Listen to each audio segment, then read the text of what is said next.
Welcome to our series, Lunch with Live in America. My name is Cynthia Post Hunt, and I'm the programmer for dance and theater at the Momentary. So today we are here with our local Northwest Arkansas team eating chicken thighs and here to have a conversation and hang out. So Carra, our director of Live in America, take it away. Hi. I am Carra, the director of Live in America, and I'm super excited for this conversation because it has some of my favorite people tonight. Live in America will be a performance festival that takes place at the Momentary, all over the Momentary, in October of 2021. And it will feature communities in performance from all across the US, its territories, a little into Mexico. And these communities are showing, their joy and their energy and their work in the context in which it's made within the community, which is one of the things that'll make this festival exciting and different and fun. There's a puppy at my door. Let me, but that she wants chicken thighs. One of the things that's fun about Live in America is the very liveness of the process of creating it. And the three folks with us tonight have been in that process with us for at least 2 years now, where we come to them with like, hey, no, never mind. Like what about, what if we, like they live in that space of what if, how, why with us as we work across this, especially thinking about how a festival like this could live in relationship to and impact the local community in Northwest Arkansas. And we're just like super lucky to have this process. I'm gonna let them introduce themselves now. Who wants to go first? And you should show us what you're eating. I'll go first. I'll break the awkward silence. I was like, I won't do it. I'll let the guys do it, but you guys are being sweet. I'm Amber Perrodin, and I am a working artist in Springdale, Arkansas.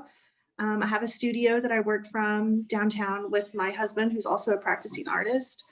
I do a lot of community programming and events, a lot of community focused things. Most recently, just this last weekend, like 2-3 days ago, I pulled off the first annual Springdale Chalk Walk, which was just bringing local artists together to create chalk designs in a public space. So that's kind of in a snapshot what I do on a regular basis. I'm just interested in engaging artists and also practicing myself. So there's a whole lot of other things that I've done in the past, but I'll just leave that for later. Oh, and I made in my Christina Blackwood bowl, there's some gold on it, but it's on the inside. But I made a chicken noodle soup with my chicken thighs. And it has like the classic, this is my family favorite. And it's a rainy day here in Northwest Arkansas. So yeah, I made a soup with my thighs, and it just has egg noodles, celery, potatoes, onions, lots of garlic. I love garlic. But that's what I'm eating for lunch today. All right, boys. I'll go. I'm Danny. I'm an artist and I do art stuff around town. My dog is also here and I guess is finished with her Kong because she's really excited about food. I made matzo ball soup, which is there. Stop that. My dog's like trying to jump up on the table. And Lee made bread, which is super good. And yeah, I'm having my matzo ball soup and it's got chicken all in it. It's super delicious.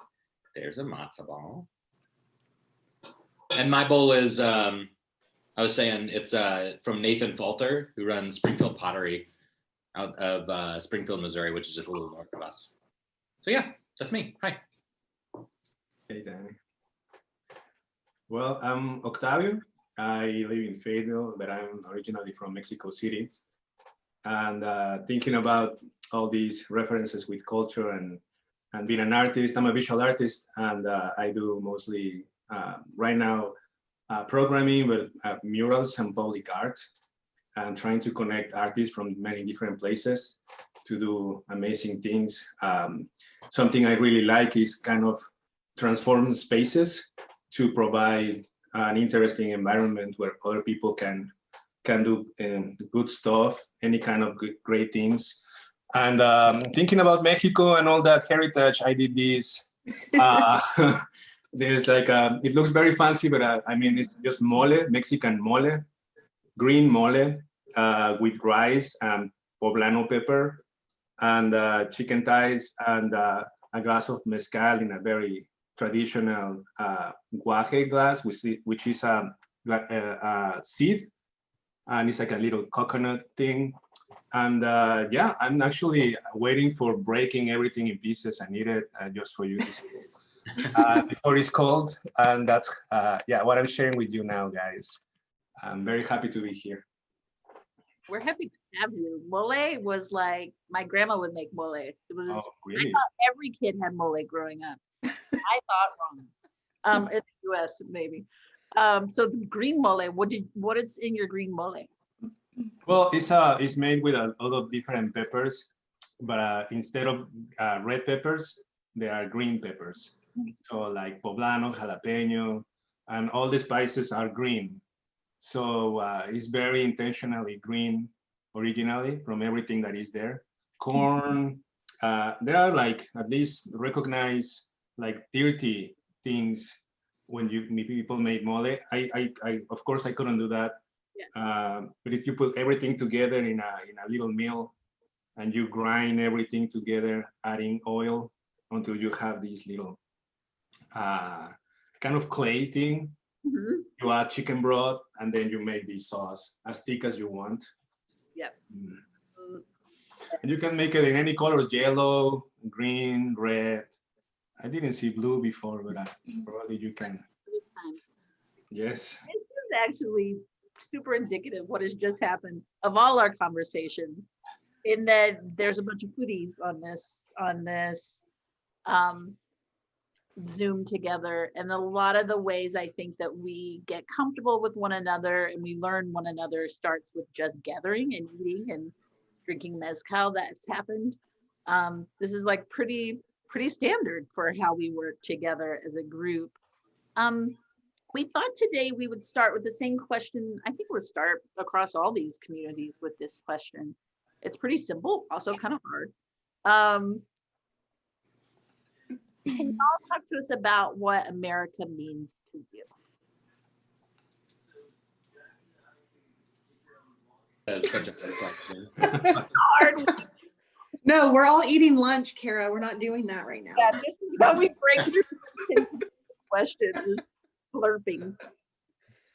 I know soup is like so hard. Mm-hmm.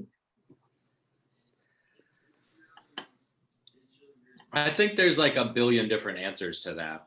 I don't know.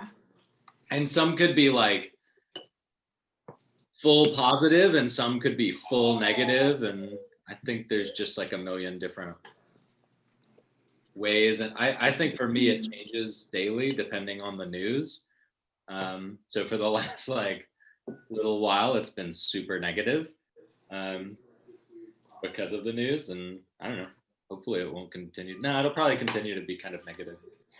I don't know. Somebody asked that at another event recently, but it was like just use one word, I think. It was phrased differently. And I think the word that came to mind for me was culpable or culpability. And that seems to fit in a lot of different ways because like, I think America is guilty of a lot of terrible things, and I think America is culpable at times, but we are all culpable at times, or others are culpable at times. But also, I mean, there's some really wonderful things as well. So I don't know. Maybe after soup, I'll have a really positive answer.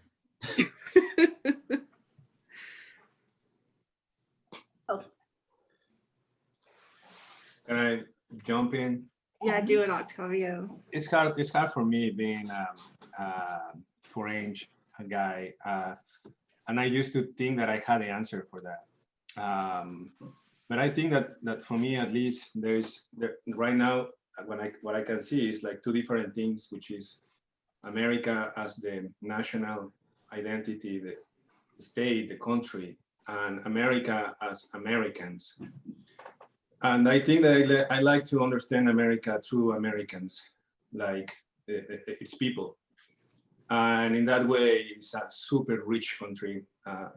It's amazing. I still don't understand. I'm still trying to figure it out, because America can be, described, understood, put in a box, right? But Americans are like, I mean, I'm experiencing right now to be an American, and people is letting me to express myself and my own Americanism.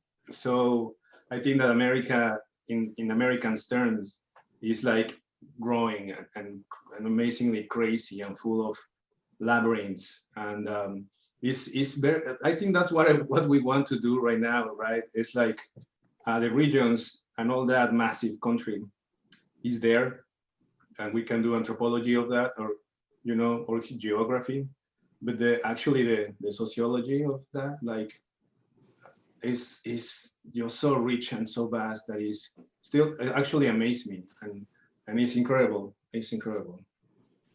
Yeah, so that's pretty much what I am right now. I think that's such a really beautiful perspective, and I'm gonna like kind of spin off of that, because I feel like sort of as like, I don't know, I'm always just kind of that like eternal optimist. I just like inherently see the silver lining. And so I love what you just said, Octavio, about the like people, like seeing it as people, and like the richness of America, like through the eyes of individuals, and seeing individuals. I don't know. The first thing that I think of is just sort of like, not to like say a cliche, but just the freedom to like be artists and to do what we want for the most part, especially on like a hyper local level. Like I feel like you can really pull off and execute things without a whole lot of permission. You can just kind of do what you want to do, and that for me is like, that's where the nectar of America is for me, that like I can kind of basically go through my day without being questioned. And that's what I can really appreciate about America, because I know that that's not necessarily true for everywhere else. You're making me think about like how this festival even took shape, which is like me traveling around a whole lot and hanging out. Hanging out is like my number one job. And then like, how do we talk about art in context of the hyper local and of Americans as individuals or little communities of individuals, as opposed to art that is born and lives within institutions for institutional purposes? And I think that that's a lot of what is happening at Live in America, is like grappling with, what is performance or live performance or community mean, if as close as you can get to those things without having to move through institutions. And like, how does that, like what Octavio was saying, like how does that particularity grow your idea of America, and also let you accept that it's a labyrinth, and that if we can embrace that, then we'll all be way better off than trying to like straighten all the lines out and make it homogenous. Cynthia, anything popping for you in this? Yeah, I was thinking about what you were saying. I was also thinking about a note Amber was saying about the freedom, which I think is like an element of my America that I was raised with. that was always like my dad's number one, like this is why we're proud, is the freedom, which I know has not been the case, is not the case for everyone, even within our own country. But I think with these projects, with the way that Live in America has grown and developed, there has been a beautiful amount of freedom that the artists are given. And that speaks to the hyper-local, and that speaks of like this power shift and really just, you know, the questions around like, what do you want to do? Like, what are you interested in? And being able to be in those spaces and in those conversations, and to know that there's support for the artist to really pursue what's important to them, and whether that's you know, something that's their practice alone, or something that's a community practice that's been happening for a long time. Like, I think there's a really beautiful mixture of that throughout the festival. So yeah, I was just thinking about that freedom element, which I think is really speaks to this project. And really in like so many of our conversations too, and like as Carra had said, you know, you all have been with us through the growth and the development and the questioning and all of the things that come with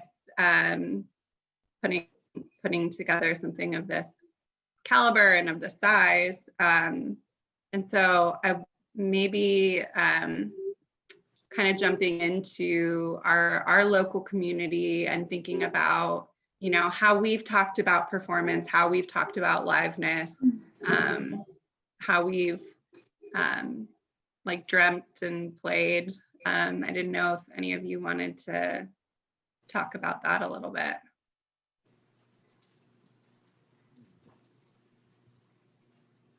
Maybe like with, you know, one of our, I know, sorry, that wasn't really a direct question. Like something about the performance night at Octavio's studio that we all loved so much. Like, what was something about that moment, what about that event that really stuck with you? Yeah, will you just describe what that was and then kind of unpack it so that people understand all the things that happened? Oh, well, yeah. Well, I started already.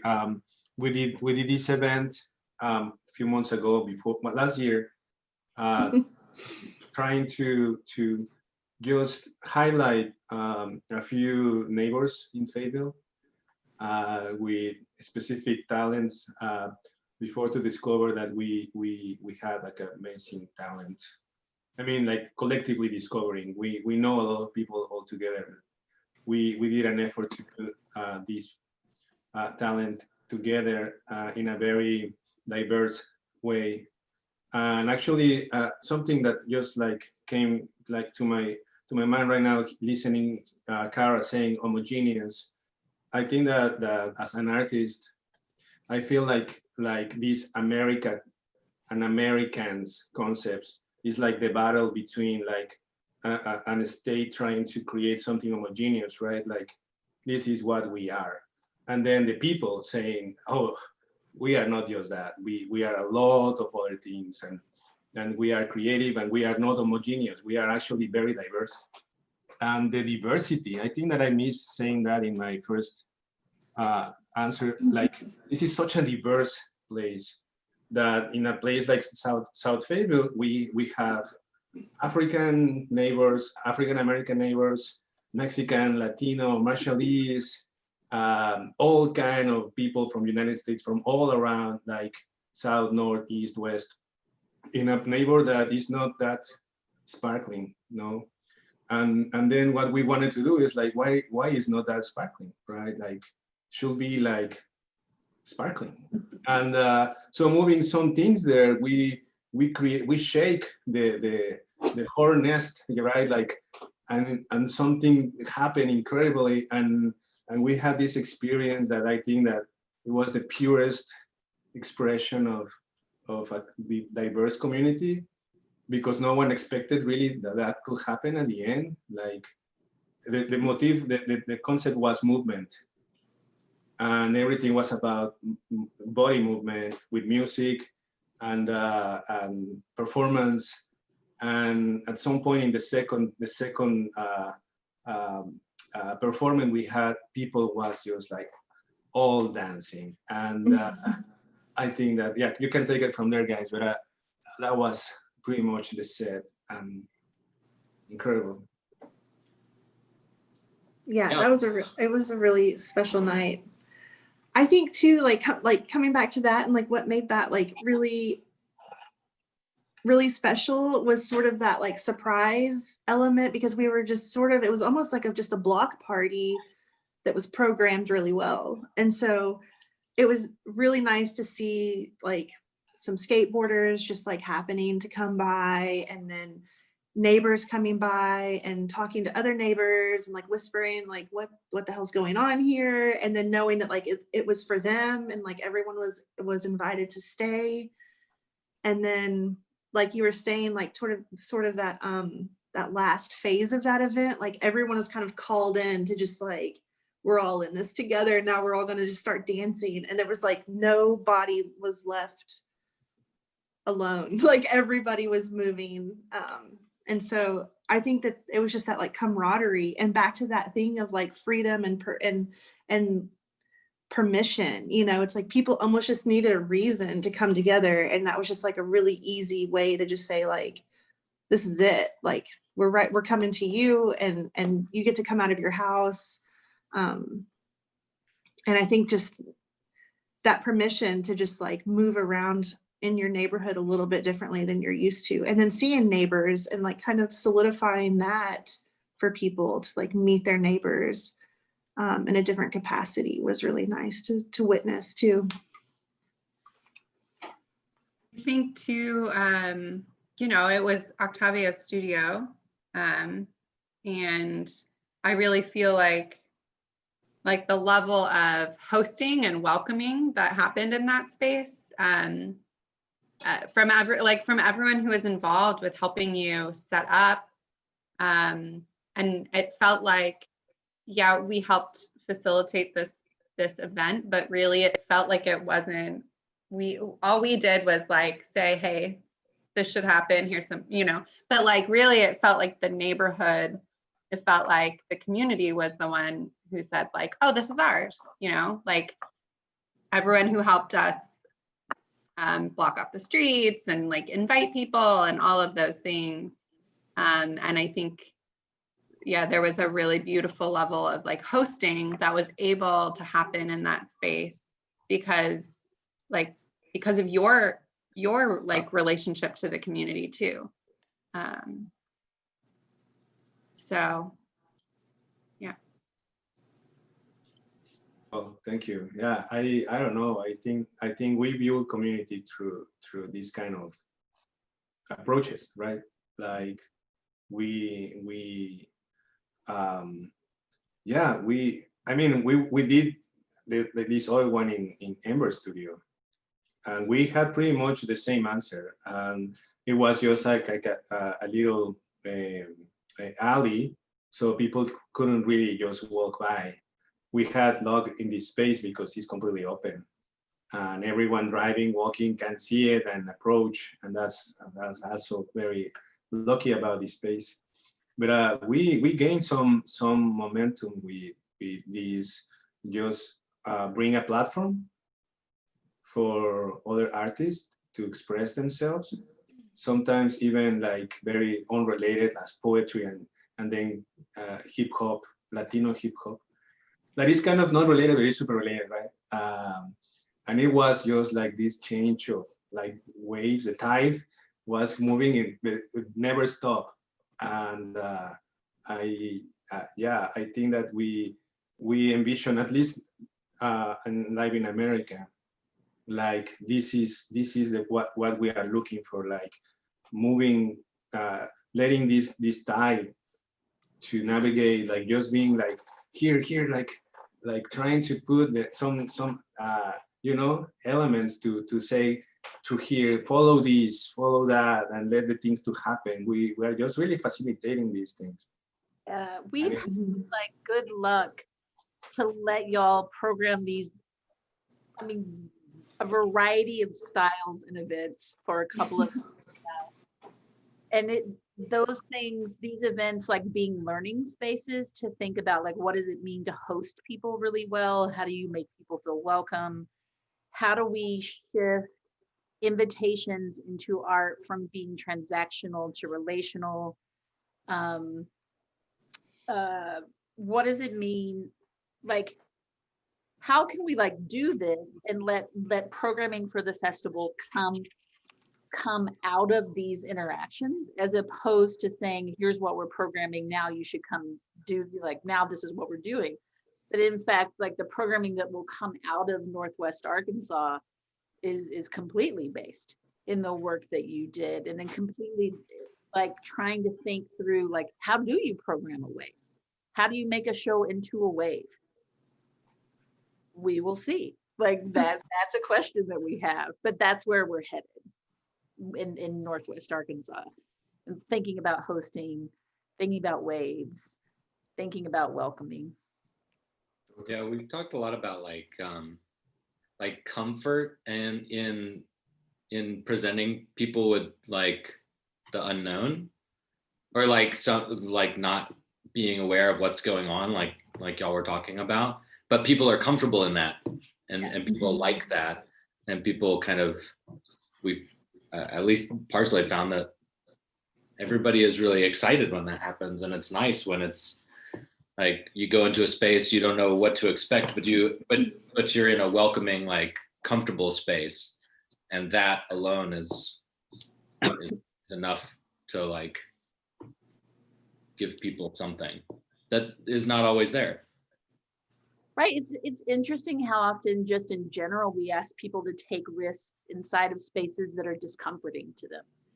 That seem like a that are institutional or that aren't warm. And what I've been learning from y'all is like that turn towards warmth actually opens up much more room for experimentation and exploration. Yeah, between public and between performers. And I mean, like, you go to the museum sometimes and you don't know if laughing is okay, or talking loud is okay, or like reacting or doing something is right. I think this is exactly the moment when we can create that in both sides, artists as well as people, participants. They feel cool to do as they feel.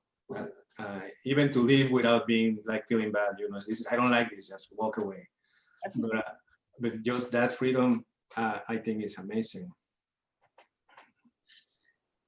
Yeah, that's a good point. I mean, like, we think of institutions as spaces for audiences and artists, but you're right, both sides of that are not always comfortable. Like, artists aren't always comfortable in the institution either. It's like forced upon us often to engage in that way, but I think most of the artists that we've engaged with through this process have, and I think most of us as well, like are much more comfortable outside of that kind of space, obviously, because that's where all of us live normally, outside of that space, Well, and I think that's what's so special in having Cynthia as a partner in this project, and who is tied, of course, to an institution, is like being able to have that grappling conversation with how to make people feel welcome in really particular neighborhoods. How do we like transition that into a more formal space? And Cynthia and the Momentary in general just like wanting to engage with us in that question.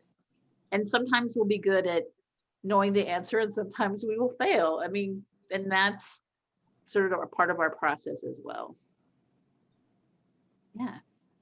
We're getting close to the end of lunchtime. Already? Yeah, I know. I knew we were going to be good at this. I was like, oh, this is good. We didn't get to see what you made, or Cynthia. I made a soup as well. I was going to make arroz con pollo, but then it was cold here.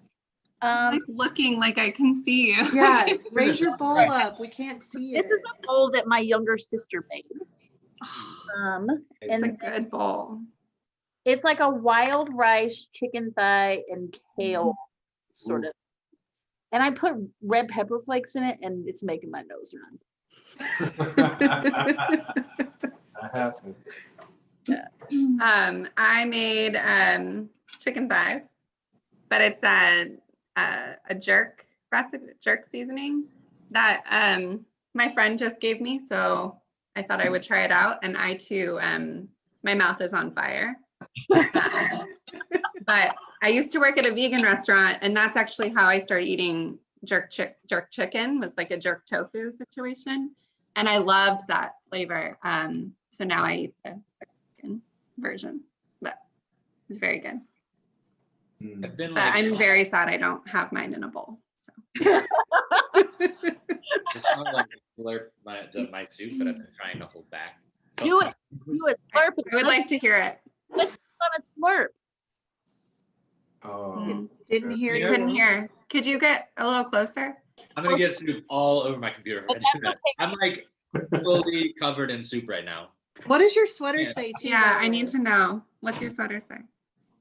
Uh, Nice. good. I like that it's kind of in a frowny face too. Well, we tried to slurp for y'all. We tried for the viewing audience. Tried to give you a slurp. Next time. Next time. My noodles have soaked up all of my broth. Did you just spell it on your computer? I did. Well, no, I'm on my iPad, luckily. But did you guys see that? Ooh, this is yeah. Well, it's just a little bit on my table because my iPad's on a stand, luckily. But yeah, there's like hardly any broth in here anymore, so I don't think I could slurp if you wanted me to. We have goals now. Oh, we should, yeah, slurping contest. We should program a slurping contest. That sounds like so much Great fun. idea. We can do that. We can totally do that. We can totally do it. Different That soups. note, on that note of we can totally do it, we will draw lunch to a close. Thanks for joining us, y'all. Thanks for also the three of you just hanging with Cynthia and I all these years through all the iterations of everything we're doing. This is amazing. Totally. Thank you. Yeah, thank I you. love this group. Me too. Yeah, lots of hearts. Bye.